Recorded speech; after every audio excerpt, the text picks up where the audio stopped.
comentou há pouco o relatório tosco da CPI do crime organizado, o parecer sugerido pelo relator Alessandro Vieira, que acabou sendo recusado, oitava vez na história apenas, que é recusada um relatório, um parecer numa CPI. Tem CPI que não apresenta relatório, que não vota, mas recusar, votar contra, aí é porque é ruim demais, é muito raro.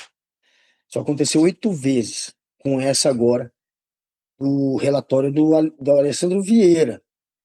Mas como a gente comentou isso, né, que senadores partiram para cima, portanto, do STF, vamos ouvir aí o Gilmar Mendes, porque o Gilmar Mendes, a gente sabe que ele não baixa a cabeça, né?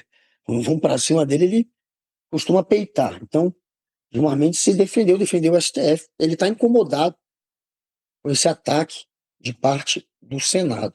Temos Gilmarzão, aê, minha querida Alice, se tiver, vamos ver.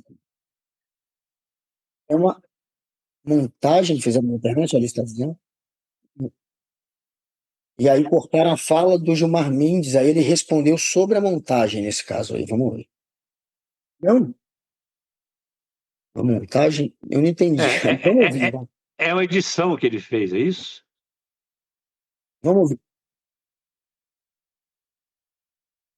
Que ele Ah, próprio não, tá, fez, é um né? trecho é o que eu falei, então, vamos lá, vamos ouvir o Gilmarzão, A defendendo o própria STF ali. imprensa, que nós queremos livre, flerta com o abismo, apoia iniciativas autoritárias. Quantas vezes, durante a Lava Jato, e eu vivi isso, todos sabem, vocês estão decidindo contra a Lava Jato ou contra Curitiba. O que é isso? Jornalistas da Globo servindo de ghostwriters para Moro, para Dallagnol, flertando com o abismo, atacando quem criticava a Lava Jato. Produziram aquilo que talvez não almejassem. E depois é interessante. A imprensa livre foi mantida não foi por conta da atuação da imprensa só, ou propriamente. Quantas vezes eu ouvi durante o governo passado a ideia de que era fácil liquidar a Globo, a concessão da Globo, caçar a concessão da Globo. Em quem se confiar? Por que isso não ocorreu? Não ocorreu graças ao Supremo Tribunal Federal. Há a possibilidade de se ter um mandado de segurança aqui deferido. Mas na Lava Jato, apoiaram a possibilidade de trancar habeas corpus, de conceder medidas liminares. Preciso que isso fique muito claro sobre quem tem compromisso com o Estado de Direito. Olha que porrada que deu o Gilmar Mendes, de certa maneira, na imprensa também. Ele está sentindo que a imprensa está ajudando a fritar o STF, parte da imprensa, né? Ajudando a fritar o STF. E ele lembra que, inclusive, a Lava Jato, em dado momento, foi tão autoritário ali, aquele ambiente da Lava Jato, que queriam cessar, impedir os habeas corpus, o que só aconteceu na história do Brasil na vigência do AI-5, né? Não foi nem durante toda a ditadura militar, não. Foi só nos, acho que 10 anos, já 5, acho que foram 10 anos, né? O AI-5 ou um pouco menos, não lembro quanto tempo durou, mas foi durante a vigência do AI-5, de 68 até 74 ou 78, né? Foi o período que mais autoritário do país, né? E a Lava Jato também queria, portanto, impedir habeas corpus, e foi um habeas corpus que levou ao pedido de indiciamento do Gilmar Mendes pelo Alessandro Vieira. Olha que louco isso, mas tá aí ele batendo nesses que estão querendo fritar agora o STF, né? Que foi quem lutou e luta pelo Estado democrático de direito. Foi isso, né, que você entendeu, Bosco? Também? Olha, o que tem que. Quanto à ditadura que você recorreu aí, o Guga, sim, até a edição do AI-5, a ditadura militar ela mantinha uma espécie de teatro, como se as instituições estivessem funcionando plenamente. O Congresso estava aberto, tá? Mas não funcionava normalmente, né? Basta ver que o próprio AI-5 foi editado a partir do discurso do Márcio Moreira Alves, no plenário da Câmara, que foi um discurso forte, que desagradou, então fecha tudo. Até ali era um teatro, né? Havia esse teatrozinho para dizer que estava tudo funcionando. Bom, agora, voltando ao caso do depoimento do Gilmar, você veja bem o que eu acho interessante desse comentário dele, é que me remete, pelo menos a minha memória, perdão, ao fato de que, e isso é um perigo imenso e permanente, se nós permitirmos que ele ocorra, né, é criar um clima na população favorável a uma operação aparentemente saneadora, mas no fundo também corrupta. Porque a Lava Jato, ficou muito claro depois, que ela visava, como visou, alijar um candidato à presidência da República competitivo e muito provavelmente vitorioso, para abrir passagem a esse candidato de direita aí que nós vemos hoje preso. Então, mas ela tinha uma aparência de uma operação saneadora, todo mundo olhava, pô, tem que fazer mesmo e tal, né? Então ela cativou um apoio popular para acuar o judiciário. Essa é a realidade. Foi isso que Dallagnol, Sérgio E Moro, é Ed verdade, Capello fizeram, né? Então, o que está ocorrendo agora? Pesquisas. Aí solta-se uma pesquisa dizendo que mais da metade da população tem uma péssima imagem do STF. Tudo bem, mas o judiciário não foi feito para agradar A e B, ou para ser popular, né? O judiciário foi feito para julgar de forma imparcial, isenta. Nenhum juiz deve procurar ser popular, até porque ele não está disputando nada. Ao contrário, ele tem uma vitaliciedade para blindá-lo desse tipo de preocupação, em agradar o público, não é? Então, só restaria para ele, uma vez tendo todas as garantias que o fazem dispensar esse tipo de apoio, ele só buscará esse apoio popular por vaidade. Por outra razão, não há. Ele não está disputando nada. Então, hoje, eles recorrem-se frequentemente a pesquisas para dizer que o STF, toma cuidado, vocês estão impopulares. Mais da metade da população quer isso. Outros tantos por cento querem impeachment. Outros tantos por cento acham que vocês têm poder demais. Não é? Agora, o que passa a ideia de poder demais? É o excesso de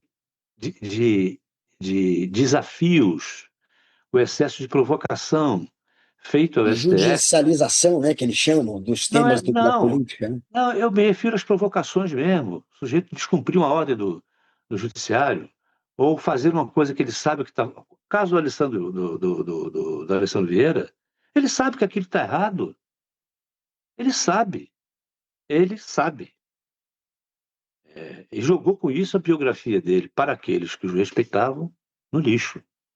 Porque se ele sabe que aquilo está errado, né, e fica criando sofismas em torno disso, né, se ele sabe, ele está sendo desonesto intelectualmente. E como jurista, que é como um homem do direito, que é por ser delegado. Então, qual é o propósito dele com aquilo? Ele já alcançou o efeito que ele queria, né? Ele tem uma reeleição garantida, se ele estiver disputando reeleição, ele está bem com o seu público, ele já serviu aos quadros da direita aos quais ele pertence, na questão da disputa presidencial. Porque essa peça que ele produziu contra o STF ocupou as manchetes dos jornais durante 2, 3 dias, e das televisões. Então, isso já cumpriu o papel de produzir imagens para as campanhas, né? Então, um senador ou um parlamentar que se presta a esse tipo de coisa, ele não pode ser considerado sério. E é uma pena, porque o Vieira vinha sendo uma biografia que o vinha credibilizando como um parlamentar sóbrio, É. ponderado, atuante, sério. Assim como o presidente da comissão, Contarato, né? Que não foi evidentemente o relator que produziu isso, mas que ficou evidentemente e declarou-se frustrado com essa reação e com esse desfecho da CPI. Mas não podia ter outro desfecho. Eles levaram a isso. Agora, homens experientes como são, é de se pensar se eles não imaginaram esse desfecho. Ou se, apesar de imaginá-lo, né, viram nele um capital eleitoral que valia o risco. Ora, se valia o risco, a atitude do Gilmar de cobrar da PGR a atitude por abuso de autoridade está dentro do jogo, da regra do jogo. É, pois é. Será que valeu o risco? Vamos ver. Vamos ver na eleição. Ó, Alessandro Vieira está aí do lado do Flávio Bolsonaro e do outro lado ali, o.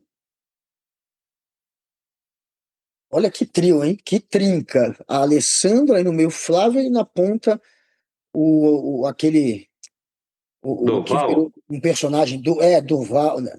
Que falou que ensinou a SWAT, técnicas para SWAT, mó cascateiro esse daí, ensinou, né? Participou de um seminário da SWAT, ensinou durante um momento a aplicar uma chave de braço, sei lá, uma técnica de Aikido, e fingiu que era professor da SWAT depois. Mas vamos ouvir então, Alessandro Com a Vieira, aliás, Flávio estratégia, Bolsonaro. já que agora Alexandre de Moraes não está mais no TSE, ele vai querer desequilibrar as eleições lá do Supremo. Com esse inquérito aberto há 7 anos, esse malfadado inquérito das fake news que atrai tudo que ele quiser e quem ele quiser, isso vai ser recorrentemente usado durante as eleições deste ano para tentar me impedir de expressar o meu ponto de vista e falar a verdade sobre, inclusive, ele. Então, eu queria só pedir a atenção de Vossa Excelência, porque, de fato, há um desequilíbrio entre os poderes. E é só o Senado Federal que tem condições de restabelecer esse equilíbrio, harmonia, para que possamos sonhar em ter uma democracia plena mais uma vez, presidente Tabi. Só fica para a reflexão, porque essa prática não dá mais para aceitar em outras eleições agora. E aí, Bosco, eles estão querendo sinal verde para distribuir qualquer tipo de narrativa, inclusive aquelas que eles distribuíram contra as urnas, é esse tipo de reclamação, é essa a reclamação. Porque na eleição passada, o TSE castrou o golpe, em parte, indo para cima dessas narrativas mentirosas e proibindo que esse pessoal distribuísse de maneira farta as fake news. E ele quer distribuir fake news, como eles fizeram atacando as urnas na eleição passada. Ah, não pode atacar, não pode mentir, fingir que a urna é fraudável e criar uma narrativa mentirosa para tirar o crédito da eleição, para fazer com que um monte de gente depois se volte contra as instituições, contra a democracia, contra as urnas, contra o resultado da eleição, como aconteceu. E tem um golpe, como aconteceu. Teu pai está preso por isso. E esse discurso do Flávio é mais um discurso golpista, que mostra que ele não tem nada de moderado. Ele está aí ameaçando o STF. Esse discurso é uma ameaça explícita. Está dizendo, vamos ter que ir para cima do STF via Senado. Vamos ter que equilibrar o poder, na verdade, desequilibrar, chantageando a partir de uma maioria no Senado, os ministros do STF com impeachment. É o que ele quer fazer, é mais um capítulo do golpe, não é isso, meu querido Bolso? olha, o Google é o seguinte, né? Agora você veja, lá na CPMI do INSS, o relator, ele é Alfredo, né? Esqueci o sobrenome dele, acho que é Gaspar, mas o Alfredo, que foi o relator, que até hoje diz que fez uma peça honesta, imparcial, né? O que é absolutamente mentiroso, porque ele fez um papel lamentável como relator, sequer sentava à mesa. Ele não inquiria as testemunhas, ele tratava-as como réu e se comportava na CPMI como promotor. Promotor, como todos nós sabemos, é aquele agente dentro do processo judicial. Promotor é aquele ator que pede a condenação. Os outros são advogados de defesa, de uma parte, de outra e tal, né? Ele atuou como promotor, porque ninguém que sentou ali como testemunha ou como convocado foi tratado como testemunha, como convocado para responder a perguntas do relator. Todos foram acusados. Então, é só que a gente pegar isso e olhar de novo, né? As pessoas quererem olhar. Bom, esse relator, depois de fazer tudo isso, para onde ele foi mesmo, ô Guga? Ele foi se filiar ao PL, ao lado do Flávio Bolsonaro. É um negócio tão escancarado, né? É melhor se ele já fosse do PL. Não, mas ele foi para lá depois de fazer tudo isso. Ou seja, depois de prestar o serviço sujo, não é? Agora, vamos aqui para o caso do Vieira. Nós estamos vendo o Vieira aí hoje ao lado do Flávio Bolsonaro e daquele senador estranho, não é? Vamos Marco chamar assim, Duval. Marco Duval. Ele está ali ao lado endossando o discurso do Flávio, que é o mesmo discurso de sempre. Agora ele diz assim, como o Alexandre não está mais no TSE, ele está aqui no STF me perseguindo. Ora, ele sempre esteve no STF. Né? Se o Flávio Bolsonaro declarar que não sabe que o juiz que está no STF tem assento no TSE, ou ele está declarando ignorância, ou ele está, obviamente, de má fé. Ou querendo que a grande massa das pessoas a quem ele se dirige acredite que Alexandre de Moraes, quando estava no TSE, não estava no STF. Porque são dois tribunais que se vinculam. Né? Nós vimos aí a Camelúcia presidindo o TSE, né? Nós já vimos outros presidindo antes. A história é essa. Bom, Claro. então ele precisa escolher. O Alexandre de Moraes no TSE, assim como os outros que estiveram lá com ele, ou que o precederam, ou que o sucederam, fizeram o que no TSE? Eles processaram, julgaram aqueles que insistiram em descredibilizar as eleições no Brasil, pondo sob suspeição as urnas eletrônicas, depois de sucessivas provas de que elas não Era fraudado. podiam ser corrompidas. Inclusive o general do Exército, aí, o comandante do Exército, o Paulo Nogueira Batista, que está preso, entre outras coisas, por Pois isso. Né? Então, agora no STF, ele pega carona agora, aquilo que eu disse lá atrás. Né?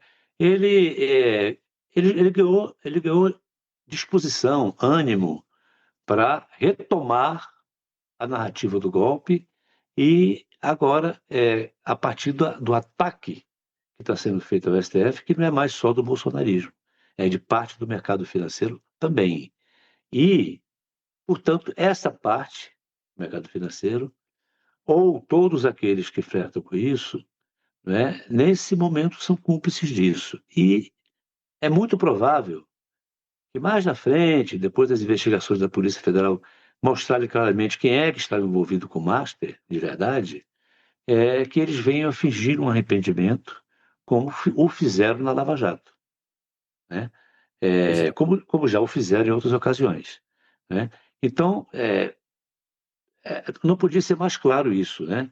Ele está se colocando como vítima de novo, pedindo providência ao Davi Alcolumbre, e essa providência que ele quer, na verdade, é o impeachment de ministro, é tirar o STF da frente deles. É o único obstáculo que tem para o golpe.